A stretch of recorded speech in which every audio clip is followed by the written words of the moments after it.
In this lecture, we are going to discuss Edward Bond. Edward Bond is post-modern writer. Edward Bond proves in his drama, in his play The Sea by Edward Bond, he proves through Mr. Hatch.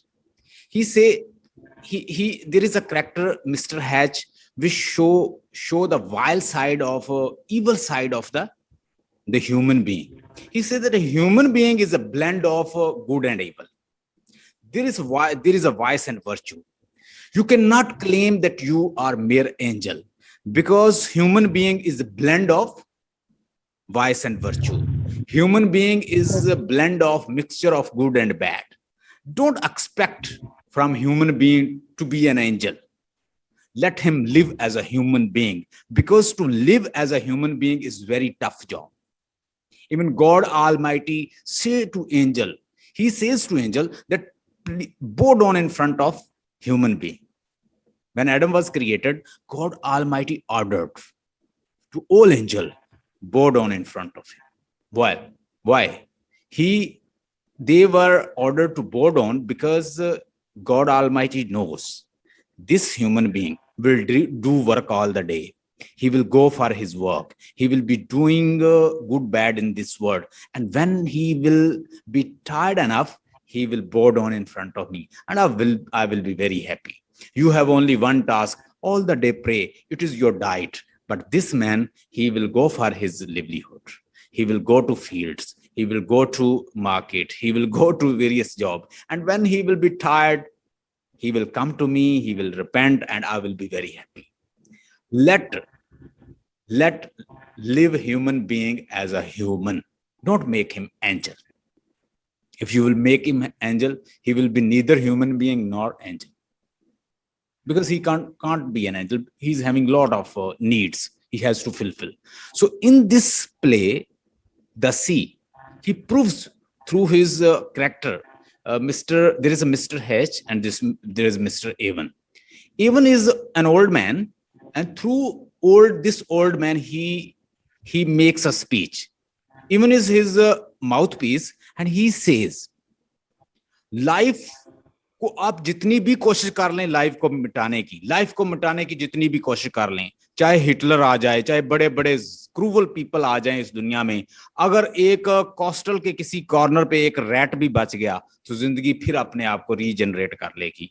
You can not finish life has its own power. अगर किसी जिंदगी के कोने में, किसी world के कोने में भी एक इंसान कोई बच गया, तो फिर मजीद लाइफ उससे फिर रीजनरेट हो जाएगी. तो he says that lot of people, lot of dictator, lot of robber, lot of plunderer, lot of killers, they tried hard to kill life, but life is still surviving. Life को खत्म करने की आप जितनी भी कोशिश कर लें, अगर किसी कोस्टल के एक कॉर्नर के ऊपर भी कोई ह्यूमन, कोई लाइफ, कोई रैट बच गया, तो जिंदगी फिर अपने आप को रीजनरेट कर लेगी. यही आज का हमारा मेन कोट है. हम इसी से स्टार्ट करते हैं अपने लेक्चर को. अच्छा, जब आप इस लेक्चर को स्टार्ट करेंगे, इसकी असाइनमेंट कोई भी स्टार्ट करेंगे, तो एक इसकी कोटेशन है जो मुझे बड़ी पसंद आई, मैं आपके साथ डिस्कस करता हूँ. यस, वो कहता है कि ये लिख लेना, आप स्टार्ट करें तो लिख देना. कहता है दिस इज बैड वर्ड.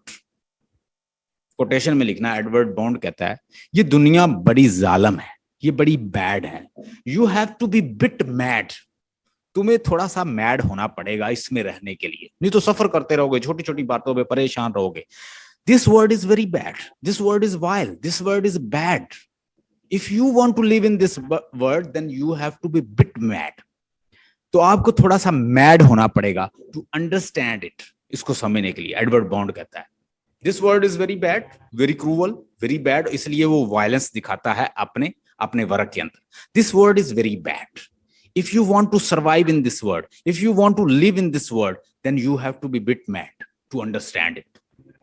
किसी हद तक वो ठीक नजर आता है कि दुनिया बहुत जालिम है. अगर इस दुनिया के अंदर आप जीना चाहते हो, तो थोड़े से मैड हो जाओ, नहीं तो छोटी छोटी बातों पे सफर करते रहोगे. उसने मुझे ये कह दिया, उसने वो कह दिया. इंसान ब्लेंड है वाइस एंड वर्च्यू का. आप उससे एंजेलिक स्पिरिट या एंजल नहीं समझ सकते.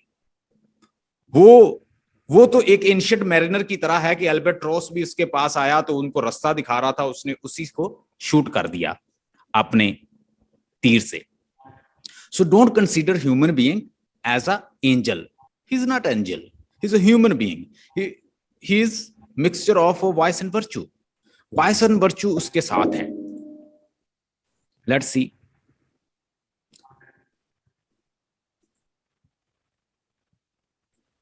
थोड़ी सी इसकी लाइफ को देखते हैं और उसके बाद फिर आगे स्टार्ट करते हैं कि क्या है ये बंदा और इसके वर्क क्या क्या है.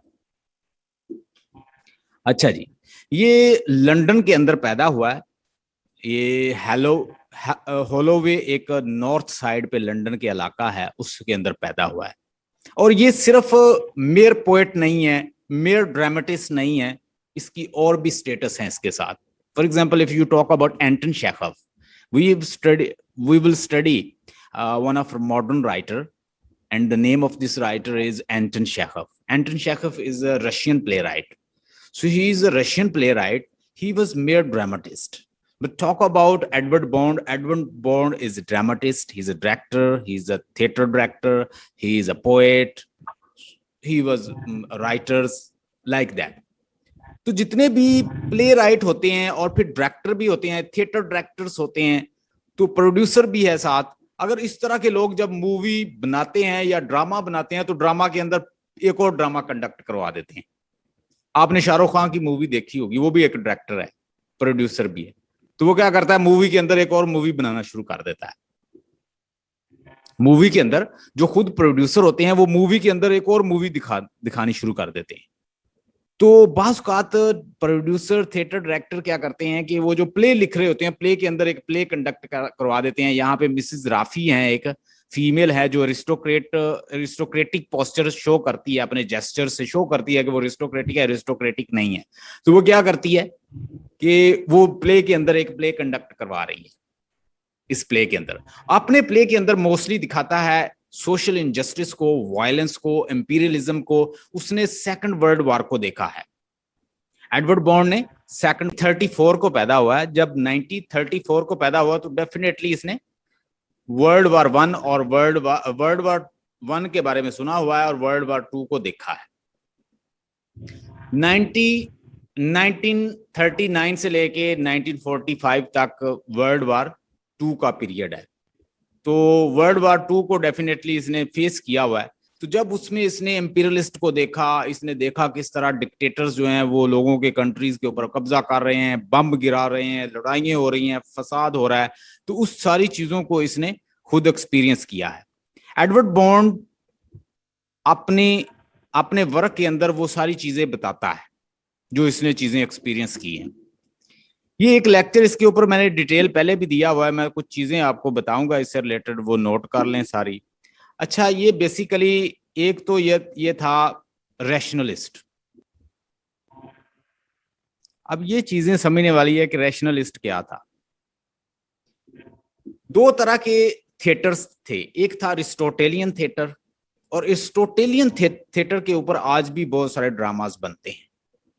अरिस्टोटेलियन थिएटर का मेन एंड होता है उसको प्ले को लिखने का, प्ले को परफॉर्म करवाने का, कंडक्ट करने का मेन एंड होता है उनका पर्पस कि पिटी और फियर क्रिएट किया जाए, लोग उसको वॉच करें और टोटली उसमें इन्वॉल्व हो जाएं और रैशनली कुछ ना सोचें, अपनी रैशनल पावर को हाईजैक करवा लें और रैशनल माइंड को यूज किए बगैर उन इमोशन पैशन में बहते जाएं.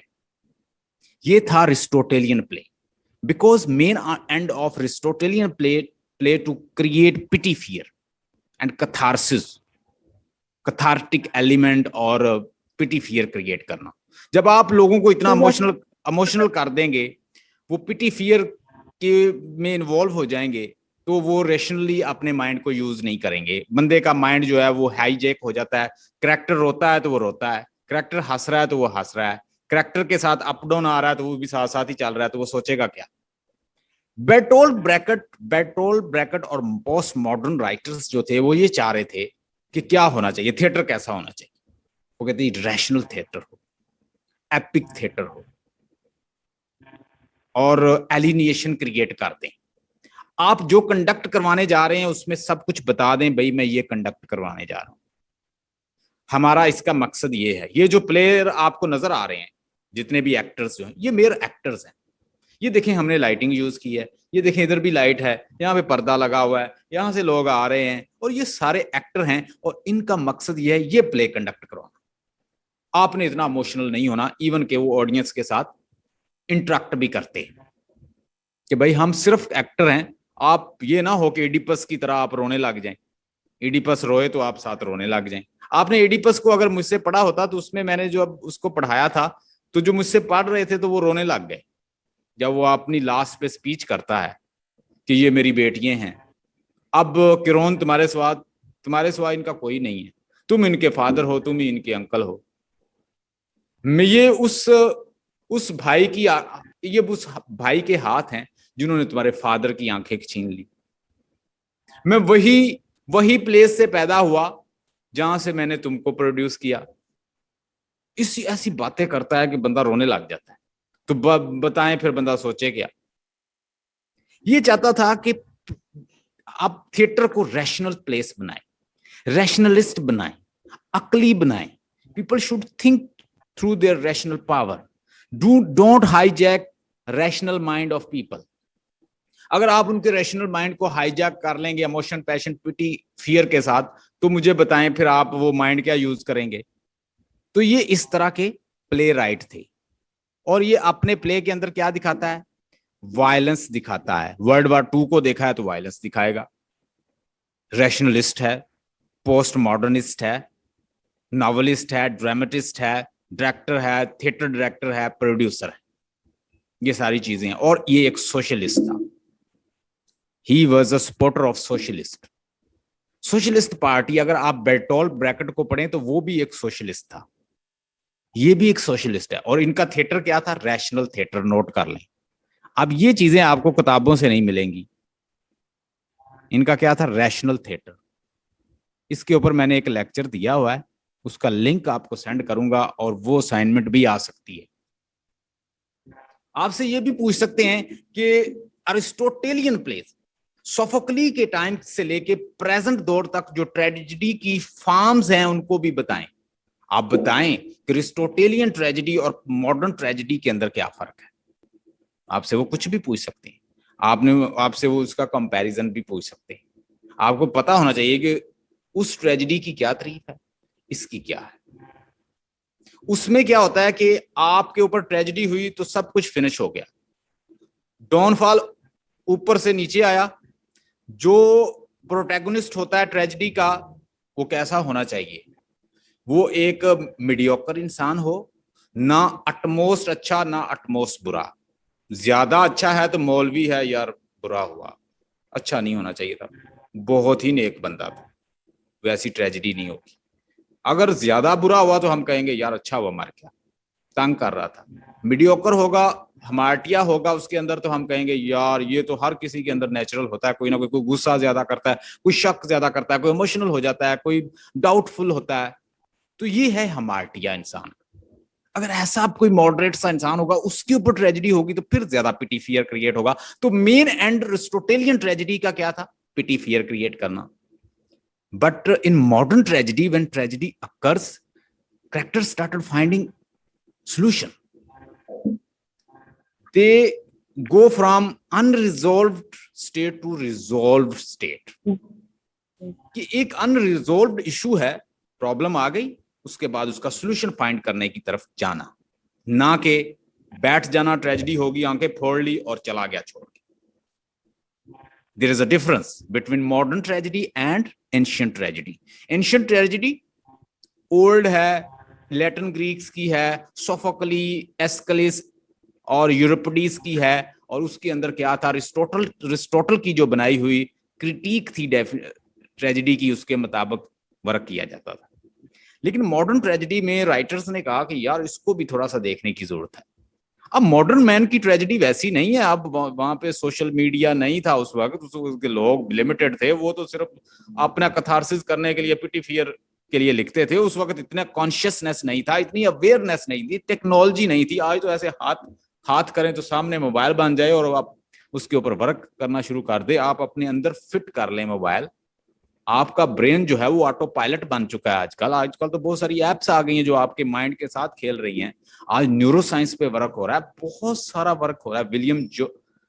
विलियम जॉन जैसे इस तरह के राइटर आ गए जिन्होंने स्ट्रीम ऑफ कॉन्शियसनेस पे वर्क कर दिया। लोगों ने उसके ऊपर वर्क करना शुरू कर दिया कि इंसान का माइंड बैक फोर्थ जाता है, स्ट्रीम ऑफ कॉन्शियसनेस, ऐसे स्ट्रीम्स की तरफ थॉट्स आती हैं जाती हैं और इंसान हमेशा थॉट्स में रहता है। और मॉडर्न न्यूरो साइंटिस्ट कहते हैं 70,000 थॉट्स आती हैं इंसान को। So lot of changes, so we need to change literature as well.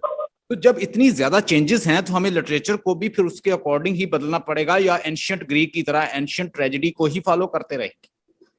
तो दोनों ट्रेजेडीज में फर्क है, इसमें आप जितना मर्जी डाटा डाल सकती हैं। मेरे दूसरे लेक्चर्स को भी सुनना, ये जो अभी बता रहा हूँ ये पॉइंट उसके अंदर डालना। मॉडर्न ट्रेजेडी हमेशा सोल्यूशन की तरफ जाती है। इसमें जरूरी नहीं है कि ट्रेजेडी एक रॉयल पर्सन की हो, वहां जरूरी है कि रॉयल पर्सन की ट्रेजेडी हो। यहाँ पे क्या है, मॉडर्न ट्रेजेडी आम बंदे की हो सकती है, आम बंदे की ट्रेजेडी हो सकती है, ठीक है। हडा गैबलर कोई रॉयल नहीं थी लेकिन उसकी ट्रेजेडी हो गई। बहुत सारे राइटर्स ने ट्रेजेडीज लिखी, आम बंदों की ट्रेजेडी लिख दी और ट्रेजेडी वो बिल्कुल फिट हो गई, जबकि वो कहता था रॉयल की होनी चाहिए। यहाँ पे जब ट्रेजेडी हो जाती है तो उसके बाद वो सोल्यूशन भी तलाश कर लेते हैं कुछ किसी ना किसी चीज का, लेकिन वहां ट्रेजेडी होगी तो सब कुछ खत्म हो गया। तो बहुत सारे मसले मसाइल्स होते हैं। यहाँ पे प्लॉट जो है वो एक लीनियर प्लॉट की तरह बात चलती थी, यहाँ पे नॉन लीनियर प्लॉट्स होते हैं। स्ट्रीम ऑफ कॉन्शियसनेस की बात होती है। कैरेक्टर जो मल्टीपल नरेटर्स होते हैं, वहां पे एक सिंगल बंदा ही स्टोरी सुनाता जाता है, यहाँ पे मल्टीपल नरेटर्स होते हैं। वो गॉड गॉडेसेस की ट्रेजेडी थी, यहाँ पे गॉड गॉडेसेस की बात नहीं होती। वहां पे सब कुछ गॉड ही करते थे। प्री डिटरमिन्ड ट्रेजेडी थी, फेट बेस्ड ट्रेजेडी थी। यहाँ पे फेट बेस्ड नहीं है, अपने अमाल ही रिजल्ट बनते हैं। तो लॉट ऑफ चेंजेस, ये सारी चीजें आपको मेरे प्रीवियस लेक्चर्स में मिल जाएंगी। आगे देखें, मॉडर्न राइटर और modern techniques with poetry, literature और ट्रेजेडी। मॉडर्न टेक्निक्स क्या हैं? ये मॉडर्न है तो पोस्ट मॉडर्न टेक्निक्स इंटरटेक्सुअलिटी यूज करेगा, रेफरेंस यूज करेगा, सिंबल यूज करेगा, वायलेंस यूज करेगा, पैराडॉक्सेस यूज करेगा, इमेजेस यूज करेगा। इमेजेस यूज की हैं। अब सी एक बिजाते खुद एक इमेज है। सी रिप्रेजेंट करता है लाइफ को, और उसके अंदर जो वेव्स आ रही हैं, जो डेथ हो रही है, वो क्या है? जिंदगी के अंदर जो डेथ होती है, जिंदगी के अंदर वेव्स आती हैं, अप डाउन आती हैं, पीक्स एंड वैली होती है, गुड एंड बैड आता है और एब एंड फ्लो होता है। तो इसी तरह हमें सी के अंदर भी मिलता है, और जितने करैक्टर्स हैं वो शो करते हैं जो सी के अंदर इंसान की लाइफ के अंदर होते हैं। तो आपको उसने सिंबॉलिक, मॉडर्न राइटर हमेशा सिंबॉलिक में बात करेगा। अगर उसने 10 साल का अरसा गुजारना है तो वो जस्ट लिख देगा आफ्टर 10 ईयर। करैक्टर बूढ़े हो जाएंगे आफ्टर 50 ईयर, सारे करैक्टर बूढ़े हो जाएंगे, उनके बच्चे हो जाएंगे और अजीबो गरीब किस्म की सिचुएशन बन जाएगी, ना कि वो 50 ईयर अंदर दिखाएं। जरूरत नहीं है, कोई सिंगल स्टेट भी होनी जरूरी नहीं है। वहां पे यूनिटी ऑफ प्लेस भी था, unity of action, unity of place, unity of time का कोई पाबंदी नहीं है मॉडर्न ट्रेजेडी की। देखिए ये बड़ा जबरदस्त क्वेश्चन है, इसके ऊपर मैंने लेक्चर दिया हुआ, लिंक मैं आपको सेंड करूंगा, आपने वो मेरा सुनना है। और इसके लेक्चर में मैं उनके लिंक भी डालूंगा। All student they can follow and they can watch our lecture. Modern writers and modern techniques to write tragedy drama. तो क्या करते हैं मॉडर्न राइटर, क्या करते हैं? स्ट्रीम ऑफ कॉन्शियसनेस यूज करते हैं। इंसान का माइंड जो है 70,000 थॉट एक दिन में आती है इंसान को, और उसमें मोस्टली रेपेटिटिव और नेगेटिव होती हैं। इंसान का माइंड जो है वो हाईजैक हो जाता है पिटी और फियर के साथ। रैशनल बनाना चाहिए, एलिनिएशन क्रिएट करनी चाहिए। आप जब थिएटर को दिखा रहे हैं, अगर थिएटर क्रिएट कर रहे हैं, या थिएटर ऐसा थिएटर बनाए जो एलिनिएशन क्रिएट करे, जो डिस्टेंसिंग की टेक्निक इस्तेमाल करे, जो रैशनलिस्ट बनाए, अकली बनाए, अकल से फैसला कर सके भाई क्या गुड है क्या बैड है। उनको बताएं कौन सी डेमोक्रेसी अच्छी है, सोशलिज्म अच्छी है, कम्युनिज्म अच्छी है, वो सारी चीजें बताएं, ना कि उन बेचारों को सोचने का मौका ही ना मिले। तो ये कहता है कि थिएटर एक प्लेस है जहां पे लोगों को रैशनल बनाना चाहिए। एरिस्टोटेलियन प्ले वर्सेस मॉडर्न प्ले मैंने सारा डिस्कस कर दिया है। रेवोल्यूशनरी यंग मैन इसे कहा जाता है कि ये एक एंग्री यंग मैन है, यानी पोएट्री में, ड्रामा की दुनिया में ये इसको जाना जाता था एंग्री यंग मैन। वॉयलेंस दिखाता है, ब्लैक कॉमेडी दिखाता है। अच्छा, यहाँ पे एक कॉन्सेप्ट है डार्क कॉमेडी का। Discuss dark comedy in Edward Bond's play the sea. अब आपको डार्क कॉमेडी का पता नहीं है, व्हाट इज डार्क कॉमेडी? अगर इस तरह का क्वेश्चन आ जाए तो आप क्या करेंगे? वो कहता है कि discuss dark comedy, discuss dark comedy, ठीक है, या वो डार्क कॉमेडी कहेगा, या इसी तरह का कोई वो वर्ड यूज करेगा कॉमेडी से रिलेटेड, ठीक है, या फार्सिकल एलिमेंट, ब्लैक ह्यूमर। तो इसका मकसद क्या है? ये किस तरह की कॉमेडी होती है? सर डेविल टाइप, जिसमें कोई नेचर वगैरह भी इस तरह की। क्या हुआ सर इसमें कोई डेविल टाइप मतलब इन नेचर किसी चीज, इन नेचर को जो है शो किया गया हो। डार्क कॉमेडी ये है कि एक सीरियस सब्जेक्ट है, सीरियस सब्जेक्ट है, और उस सब्जेक्ट के ऊपर बड़ा सीरियस और ट्रेजिक है। उस ट्रेजिक इंसिडेंट को आप कॉमेडी की फॉर्म में दिखा देते हैं, उसको कहते हैं dark comedy. For example, in the sea by Edward Bond, बड़ा सीरियस इश्यू चल रहा है, उधर डेथ हुई है, मुंह को मसक कर दिया गया है। हैच क्या करता है कि एक एनिमल स्पिरिट बंदा है और वो कहता है ये एलियन है, ये एलियन लोग हैं, ये पता नहीं कहां से आए हैं, विल्ली और कॉलिन। तो कॉलिन को की जब लाश मिलती है तो वो उसके मुंह को मसक कर देता है। अब वो सारा सिचुएशन चल रहा है और उसकी वो सारे सीन को डील करने की बजाय वहां पे प्ले कंडक्ट हो रहा है। प्ले के अंदर मिसेस राफी जो है वो उसका दुख करने की बजाय अपनी भतीजी का वो प्ले कंडक्ट करवा रही है। और वो दूसरा जो है हैच, वो एक विकर होता है, प्रीस्ट, वो भी प्ले में मसरूफ है मिसेस राफी के साथ। तो यहाँ पे वो कहता है कि जो इतने सीरियस इशू हैं उनको, सीरियस सब्जेक्ट को एक ह्यूमर के साथ, एक फार्सिकल एलिमेंट के साथ दिखा देना, उसे कहते हैं डार्क कॉमेडी, लाइट बना के। अब आप इस तरह के जो भी सीन आपको मिले द सी के अंदर, सारे उठा उठा के अगर डिस्कस कर देंगी तो आपका ये आंसर बन जाएगा। समझ आ गई डार्क कॉमेडी की? Yes, sir. He was a prolific, prominent writer. He has written plays C in 1973. The period after 1970 is a productive period. यानी 1970 के बाद का जो पीरियड है उसका बड़ा प्रोडक्टिव है, उसने बहुत ज्यादा लिखा है, ज्यादा से ज्यादा वर्क किया है। Supporter of the socialist and against capitalist, तो डेफिनेटली रशियन का हामी था। फिर 1970 का उसका क्रिएटिव पीरियड है। ये सारी चीजें मैंने पहले भी डिस्कस की है। वो कहता था कि सोशल रियलिटी के जरिए, चूंकि ये एक फिक्शनल रियलिटी होती है, जो हम प्ले वगैरह दिखाते हैं, ये क्या है? फिक्शनल रियलिटी, रियलिटी तो नहीं है। इसके जरिए आप, फिक्शनल रियलिटी के जरिए आप सोशल रियलिटी को करेक्ट कर सकते हैं। अच्छा जी, अब the sea by Edward Bond के अंदर जो मेन उसका जो मेन थीम है, जो उसके थीम है, थीम उसका वायलेंस है, थीम उसकी एलिनेशन है, थीम उसकी डिस्टेंसिंग है, थीम उसकी क्रूएलिटी है, थीम उसके अंदर रिस्टोक्रेसी है, थीम उसके अंदर ब्लैक कॉमेडी है या डार्क कॉमेडी है। उसके अंदर थीम उसके अंदर हमें मिलता है कि लोग जो हैं एक दूसरे को, अकीदे को लाइक नहीं करते। इसके अंदर मेन चीज वो दिखाता है, चूंकि वो सेकंड वर्ल्ड वॉर को देखा है और हिटलर जैसे लोगों को उसने फेस किया हुआ है। असल में वो इस चीज को दिखा रहा है कि अगर आपको कोई ऐसा बंदा मिल जाए जो आपके अकीदे के साथ असिमिलेशन नहीं है उसकी, तो आप उसको कैसे देखते हो? आप उसको एलियन समझते हो, यार ये तो हमारी दुनिया का नहीं है, ये यहाँ जसूस आए हैं। मोस्टली अमेरिका और इस तरह की कंट्रीज के अंदर, जितने भी डेमोक्रेटिक कंट्री हैं, वहां पे सोशलिस्ट लोगों की ये हालत थी कि उन लोगों को इन्वेस्टिगेट किया जाता, उनको पकड़ लिया जाता।